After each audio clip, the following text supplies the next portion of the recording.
Hello दोस्तों, आज मैं आपको लाइब्रेरी का एक सॉफ़्टवेयर के बारे में डेमो देने जा रहा हूँ। ये सॉफ़्टवेयर वैसे लाइब्रेरी में यूज होता है जहाँ पे बच्चे खुद अपना बुक्स लेकर आकर पढ़ते हैं। वहाँ पर बुक्स नहीं दिया जाता है। उन लोगों के लिए एक सीटिंग अरेंजमेंट होता है, उन लोगों के लिए पर्सनल एक स्पेस होता है जहाँ पे वो बैठते हैं और पढ़ते हैं। ये सॉफ्टवेयर उसी तरह की लाइब्रेरी के लिए है। वहाँ पे छोटा सा स्पेस होता है और अलग अलग शिफ्ट होता है। 4-4 घंटे का, जनरली 4-4 घंटे का शिफ्ट होता है। तो कोई भी बच्चा अगर कोई सीट बुक करता है तो वो 4 घंटे के लिए होता है। कभी कभी कोई बच्चा जो है डबल शिफ्ट बुक करता है, या कोई 3 शिफ्ट का बुक करता है, या कोई 4 शिफ्ट का बुक करता है। अब अलग अलग लाइब्रेरी में अलग अलग शिफ्ट चल सकता है। किसी लाइब्रेरी में हो सकता है कि 6 शिफ्ट चल रहा है, किसी लाइब्रेरी में 4 ही शिफ्ट चल रहा है, किसी में 2 शिफ्ट चल रहा है। तो जो भी बच्चा जितना शिफ्ट चाहे वो बुक कर सकता है, और वो स्पेस जो है उस बच्चे के लिए होगा। वो डेली जाके वहाँ पे अपना पढ़ाई करता है। तो ऐसे लाइब्रेरी में जो टेक्निकल कुछ इश्यूज़ आते हैं, मतलब जो दिक्कतें लाइब्रेरी ऑनर को होती है, वो ये है कि सीट अरेंजमेंट को मैनेज करना। किस बच्चे को कौन सा सीट दिया गया है, कौन सा सीट वैकेंट है, ये बहुत ही मुश्किल वाला काम होता है जब मैनुअली इसको प्रोसेस किया जाता है। तो इससे दिक्कत क्या होता है कि लाइब्रेरी ऑनर को कभी पता नहीं चल पाता है कि उनका जो लाइब्रेरी है उसमें कौन सा सीट फ़िलहाल वैकेंट है, और इसी वजह से थोड़ा दिक्कत का सामना करना पड़ता है उन लोगों को। साथ ही साथ फ़ी का भी जो है मैनेजमेंट में दिक्कत आता है। कौन सा बच्चा जो है फ़ी दिया है, किस बच्चे का किस महीने तक का फ़ी बाकी है, ये सब मैनुअली मैनेज करना थोड़ा दिक्कत होता है। तो ये सॉफ्टवेयर जो है बेसिकली इन दो जो प्रॉब्लम्स हैं उसको सॉल्व करने के लिए, उसके लिए एक सॉल्यूशन के तौर पे इस सॉफ्टवेयर को देखा जा सकता है। इस सॉफ्टवेयर को यूज़ करने से आपकी जो सीटिंग स्टेटस है, सीट कैपेसिटी जो है, वो सारा चीज़ आपका आराम से मैनेज हो जाता है। साथ ही साथ ड्यू जो है वो आप इजीली जो है निकाल सकते हैं। टोटल ड्यू कितना है, किस बच्चे का ड्यू है, किस बच्चे का कितना ड्यू है, ये सारा चीज़ आप आसानी से देख सकते हैं। तो चलिए शुरू करते हैं सॉफ्टवेयर को। इसका जो डेमो है वो शुरू करते हैं हम फ़िलहाल। तो यूज़र आईडी और पासवर्ड से लॉगिन कर लेना है। लॉगिन कर लेने के बाद सबसे जो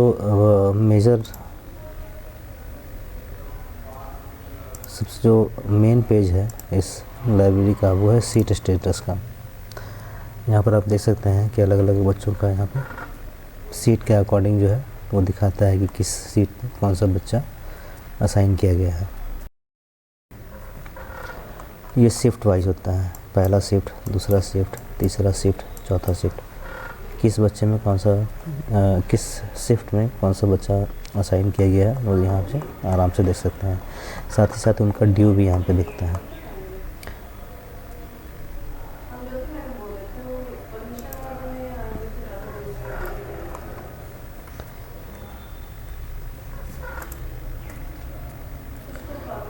इसके साथ साथ जो दूसरा मेजर जो दूसरा मेन पेज है वो आपका ड्यू समरी का है। यहाँ पे आप जब फाइंड पे क्लिक करेंगे तो हर बच्चे का डिटेल वाइज यहाँ पे दिख जाएगा, किस बच्चे का कितना ड्यू है। टोटल यहाँ पे डिटेल दिखता है, किस बच्चे का कितना फ़ी सेट किया गया है। अलग अलग बच्चों का जो है अलग अलग फ़ी सेट कर सकते हैं अपने अकॉर्डिंग। आप खुद ही सेट कर सकते हैं किस बच्चे से कितना फ़ी लेना है। कभी कभी क्या होता है कि अगर एक शिफ्ट के लिए बुक कर रहा है तो कोई एक पर्टिकुलर अमाउंट होता है। 2 शिफ्ट के लिए अगर कोई बच्चा बुक कर रहा है तो उसको कुछ डिस्काउंट दिया जाता है।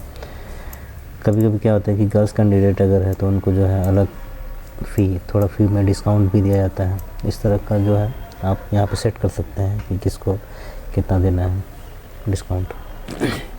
तो यहाँ एक पूरा डिटेल निकल जाता है आपका, और एंड पे यहाँ पे आपका total enrolment amount, total monthly fee, total कितना अमाउंट होता है, और कितना रिसीव हुआ है, कितना अभी आपका बैलेंस है, ये सारा चीज़ यहाँ पे क्लियरली विजिबल होता है इस पेज पे। तो ये जो है मेन पेज एक तरह से कहा जा सकता है इस सॉफ्टवेयर का। अब बात आती है कि कैसे इनपुट करना है। तो इनपुट करना बहुत आसान है, इसमें कुछ मास्टर्स हैं, कुछ मतलब पहले सेटिंग करना होता है, लाइब्रेरी का कुछ डिटेल्स डालना पड़ता है और उसके बाद जो है एंट्री शुरू की जाती है। तो सबसे पहला जो पेज है वो है कैंपस मास्टर का। कैंपस मास्टर का पेज क्या करता है, ये हो सकता है कि किसी एक ऑनर का एक लोकेशन पे या मल्टीपल लोकेशन पे लाइब्रेरी है, तो सिंगल सॉफ्टवेयर से बस इसी सॉफ्टवेयर का यूज़ करते हुए वो चाहे जितना भी उनका लोकेशन पे उनका लाइब्रेरी हो मैनेज कर सकते हैं। मल्टीपल लोकेशन का हो तो भी मैनेज कर सकते हैं, कोई इशू नहीं है। यहाँ पे वो सेट किया जाता है कि आपका किस कैंपस का क्या नाम है, ठीक है। यहाँ से कैंपस का जब सेटिंग हो जाता है उसके बाद होता है सेक्शन का। हो सकता है एक लोकेशन पे मल्टीपल रूम्स हो, कोई एक लोकेशन है, मान लीजिए लोकेशन ए, और उस लोकेशन पे लोकेशन ए पे मान लीजिए कि 10 रूम है टोटल, या 2 रूम है या 3 रूम है, तो वो रूम यहाँ पे सेट किया जाता है कि टोटल उस लोकेशन पे कितने रूम हैं। जैसे आप यहाँ देख सकते हैं इनका कैंपस 1 में टोटल कितना रूम है, टोटल 1 2 3 4 5 6 7, टोटल 7 रूम है लोकेशन ए पे। कैंपस 1 पे टोटल 7 रूम है। कैंपस 2 पे कितना है, तो यहाँ पे है, इस तरह का सेट किया हुआ है। तो इसी तरह से मल्टीपल लोकेशन का आप कितना रूम्स है वो सेट कर सकते हैं। इसके बाद क्या है, सीट मास्टर। अब आपका लोकेशन हो गया, लोकेशन के बाद रूम का सेटिंग आप कर लिए, और रूम के बाद आपको दिखाना है कि उस पर्टिकुलर रूम में कितना स्ट्रेंथ है, कितने बच्चे का वहाँ पे बैठने का व्यवस्था है, कितना सीट्स है टोटल। तो वो सेटिंग यहाँ पे होता है। ये सेटिंग कर लेने के बाद आपको शिफ्ट की सेटिंग करनी होती है कि टोटल कितना शिफ्ट आपके लाइब्रेरी में चलता है, ठीक है। जैसे आप यहाँ पे देख सकते हैं ये जो पर्टिकुलर लाइब्रेरी है इसमें टोटल 4 शिफ्ट चलता है, मॉर्निंग, मिड डे, इवनिंग और नाइट। तो इसी तरह से यहाँ पे शिफ्ट का सेटिंग कर लेना है आपको। शिफ्ट की सेटिंग के बाद स्टूडेंट को रजिस्टर किया जाता है। स्टूडेंट का सारा डिटेल्स यहाँ पर डाला जाता है, जो भी डिटेल्स आप लेना चाहते हैं यहाँ पे आप देख सकते हैं कि टोटल क्या क्या है। ये सारा डिटेल्स लेके आपको सेव करना होता है। बच्चे को रजिस्टर करना होता है पहले। एक बार आप जब बच्चे को रजिस्टर कर लेते हैं उसके बाद क्या होता है, सीट असाइन किया जाता है।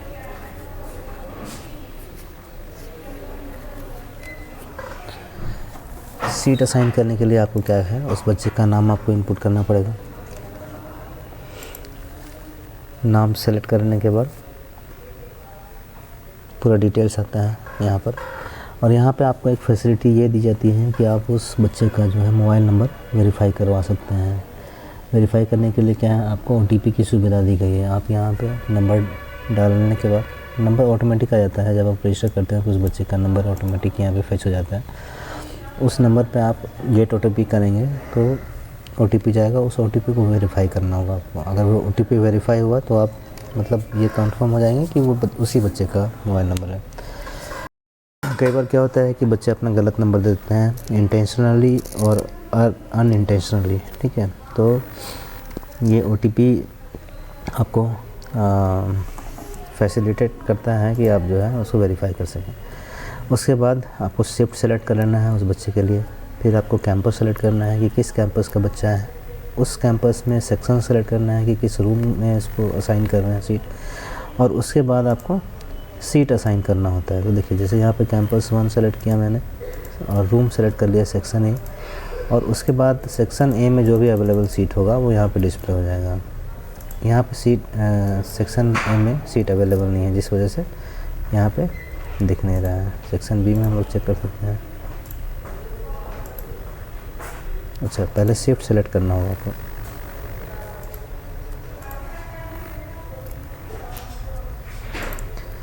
तो जो भी अवेलेबल सीट्स होंगे वो यहाँ पे आ जाएगा। देखिए 1 जो है ऑलरेडी किसी को असाइन किया जा चुका है, इसलिए 1 यहाँ पे अवेलेबल नहीं है। 2 है, 4 है, 5 है, 3 भी अवेलेबल नहीं है। 3 भी किसी को असाइन किया गया है। इस तरह से यहाँ पे आप सीट असाइन करते हैं बच्चे का। सीट असाइन कर लेने के बाद अकाउंट्स में जाके आपका एक ट्रांजैक्शन वाला है जहाँ पे एनरोल फ़ी का ऑप्शन है। यहाँ पे क्या करना होता है कि आपको सेट करना होता है कि उस बच्चे से फ़ी कितना लेना है। और किस तारीख से उस बच्चे का एनरोलमेंट हो रहा है। मान लीजिए कि किसी बच्चे का एनरोलमेंट अगर अक्टूबर में हुआ है, अक्टूबर की 4 तारीख को हुआ, तो 4 तारीख यहाँ पे डालिए। फिर रेफरेंस नंबर आप कुछ डालना चाहते हैं तो डाल सकते हैं। रेफरेंस नंबर होता है जनरली अगर आपके पास कोई ऑफलाइन रिसिप्ट हो, तो अगर आप उसको मेंटेन करना चाहते हैं तो वो यहाँ पे डाल सकते हैं। फिर यहाँ पे आपको बच्चे का नाम सेलेक्ट करना है और उसके बाद यहाँ पे आपको टोटल अमाउंट डालना है। इस जगह पे जो अमाउंट आप डालिएगा वही अमाउंट उसका फ़ी के तौर पे सेट हो जाएगा। अब यहाँ पे आप मैनुअली जो भी अमाउंट सेट करना चाहते हैं सेट कर सकते हैं। किसी एक पर्टिकुलर बच्चे से अगर आप 1000 रुपये लेना चाहते हैं मंथली का, तो आप 1000 कर सकते हैं। किसी पर्टिकुलर बच्चे से आप 650 लेना चाहते हैं तो ले सकते हैं। आप शिफ्ट वाइज मल्टीपल शिफ्ट अगर किसी को असाइन कर रहे हैं तो उसका अमाउंट जो है वो चेंज हो सकता है, और नंबर ऑफ़ शिफ्ट्स कितना असाइन उसको कर रहे हैं, उसके बाद सेव कर देना। तो बहुत ही सिंपल है, बस इतना ही काम है यहाँ पे। उसके बाद जब आप फ़ी सेट कर लेते हैं, फ़ी सेट करने के बाद उसका जो है मंथली का वो साइकिल चलने लगता है फ़ी का। अब डेबिट एंट्री में क्या होता है, डेबिट एंट्री में अगर मान लीजिए किसी भी तरह का एक्स्ट्रा फ़ी किसी से लेना है, जो उनका मंथली फ़ी है उसके अलावा से अगर कोई फ़ी लेना है, हो सकता है कोई इवेंट हो रहा हो, इवेंट में आप कुछ पैसे चार्ज कर रहे हैं उनसे, तो आप डेबिट एंट्री में जाके उनके अकाउंट में यहाँ पे इनपुट कर सकते हैं जितना भी अमाउंट आप ले रहे हैं। अगर कोई बच्चा अपना फ़ी जमा कर रहा है तो उसको क्रेडिट एंट्री में जाके करना है। उस डेट को सिलेक्ट कर लीजिए कौन सा डेट पे वो पेमेंट कर रहा है। रेफरेंस नंबर अगर डालना चाहते हैं, यहाँ पे उस बच्चे का नाम, ठीक है। सारा डिटेल आ जाने के बाद यहाँ पे आपको अमाउंट डालना है कि कितना अमाउंट वो बंदा दे रहा है। ये कर लेने के बाद आपके पास अब रिपोर्ट का आता है। रिपोर्ट में ड्यू समरी तो आपको मैंने पहले ही दिखा दिया था। ड्यू समरी में आप देख सकते हैं कि किस पर्टिकुलर बच्चे का कितना फ़ी बाकी हुआ है। उसके साथ साथ रिपोर्ट में आपके पास लेजर भी है। लेजर होता है किसी एक पर्टिकुलर बच्चे का देखना डिटेल्स। मान लीजिए कि मैं किसी एक पर्टिकुलर बच्चे का देखता हूँ, इनका कोई क्रेडिट नहीं है, और आप देख सकते हैं कि उनका कैसे कैसे ट्रांजैक्शन हुआ है। फ़िलहाल इस सॉफ्टवेयर में इतना ही है। तो आप देख सकते हैं कि जनरली जो भी ट्रांजैक्शंस होते हैं लाइब्रेरी में वो सारा यहाँ पे आप कर सकते हैं बहुत ही आसानी से। बहुत ही आसान है इसको सीखना। एक दो बार ट्राई करने के बाद आप इसको आराम से इस सॉफ्टवेयर का यूज़ कर सकते हैं। फ़िलहाल अभी हम लोग इसको और मॉडिफाई कर रहे हैं। जैसे जैसे इनपुट हमारे क्लाइंट से आते जा रहे हैं हम लोग इसमें मॉडिफिकेशन करते जा रहे हैं। और ये सॉफ्टवेयर बहुत ही सस्ते अमाउंट पे हम लोग अवेलेबल करवा रहे हैं। तो फ़िलहाल इस वीडियो में इतना ही है। अगर आप कुछ एक्स्ट्रा जानना चाहते हैं तो कमेंट में भी आप बोल सकते हैं इस सॉफ्टवेयर के बारे में। तो मिलते हैं किसी और वीडियो में। फ़िलहाल इतना के लिए धन्यवाद।